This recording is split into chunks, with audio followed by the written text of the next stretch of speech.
Okay, so this is the project where I'm making a miter box to go along with my new desk.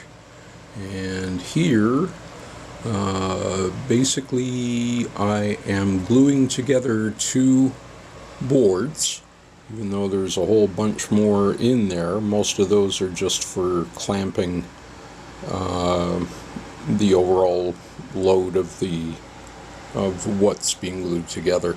But basically these two that are in the middle here, where you'll see going along the outer edge, if I can get around here properly, that this is basically called a live edge type of wood. This is ash, so it's a hardwood, about 2 notches below on the hardness scale, below rock maple or hard maple, which is what I'm also going to be using in this. Basically, there's two Mitre Box fences that are these two larger boards down here, and each one of those is 18 inches long, 6 inches across, and basically 1 inch thick, or 1/16 below that, but basically 1 inch thick. So once the glue up and clamping is set, which will be by about tomorrow morning or so, I can take the clamps off and be reasonably sure that it's going to hold together, because there was a little bit of cupping which happens with these boards after you cut them. They'll tend to want to warp in whatever way the grain is pulling them. So it's nothing major, to be sure, but there is a tiny bit of cupping, so I'm going to leave the clamps on for an extended period of time so that it really flattens back out the way that it should be. And basically we'll get these two slices of the ash tree, the live edges, we'll get those glued back together basically, and that's going to form a base that's 16 inches wide, 2 inches thick, and about 9 inches wide on its wider side. But there's going to be some additional 1 inch rails that are going to go on either end. So one will go here on this end, and then there'll be another one on the opposing end, and each of those rail caps are basically what are going to support the two longer 18-inch fence boards that I showed you a moment ago. And basically, because the wood is irregular and we're running from the heartwood into the sapwood on this top board, it's not really stable enough all on its own to support a fence wall going up on top of it and being mounted, exactly at 90 degrees straight up. So basically the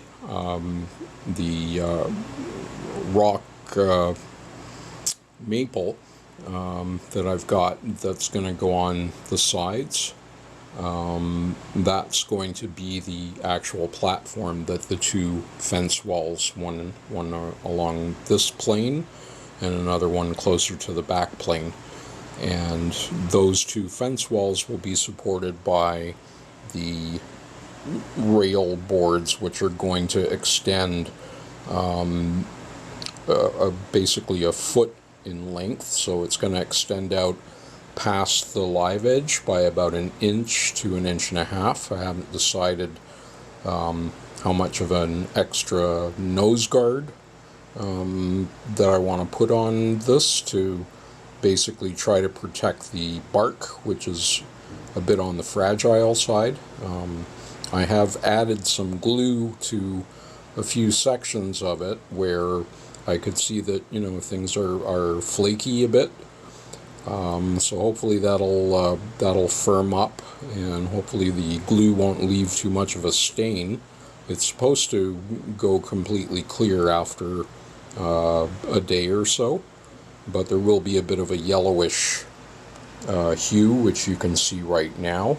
Basically, all I've done here is I've just wiped off the excess glue that oozed out of the edges when everything was clamped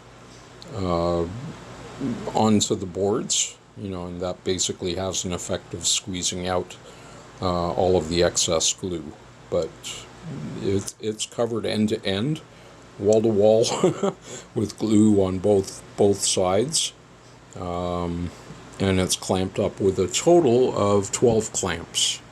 So I've tried to get at it at every conceivable point where there's at least adequate strength to clamp the boards together, and obviously where the edge of the live edge goes and where some clamping has taken place right on top of them, I'm using far less squeezing pressure from the clamps. Otherwise I would just bust right through and shatter off the bark in pretty short order. So they're eased back enough to kind of keep the boards tight together, or reasonably tight, and not break the bark in the process of the glue up. So anyway, by tomorrow morning or so I'll have a much better idea of all that, and I guess this is also the first official video of the desk itself, which I've been working on for the past number of months. And why it's taking so long is because I keep redesigning it as I go. So I might start off building it in a certain way, and then I run into an issue or a problem, or I get an idea to make it better or more sturdy or whatever. So I've been kind of building and rebuilding and building and rebuilding, and I'm doing everything pretty much fully manual labor, with the exception of I've got like a power drill to drill some holes and stuff. But other than that, all of the sanding and planing and sawing and shaping, all of that stuff, that's all done with hand tools exclusively. And it's been fun, actually, learning how to use them more effectively. And I keep my neighbors happier, I guess, because I make far less noise than if I had a bunch of power tools. In fact, if I did, I'd probably end up getting kicked out of here before I knew it. So it's kind of a necessity to work this way, and also a benefit, because I'm building up my skill set, I'm building up my muscles, losing a little bit of weight, not skinny enough yet to jump in front of the lens, but anyway, that's it for now, and whoever sees this, hope you enjoy. Take care. Bye-bye.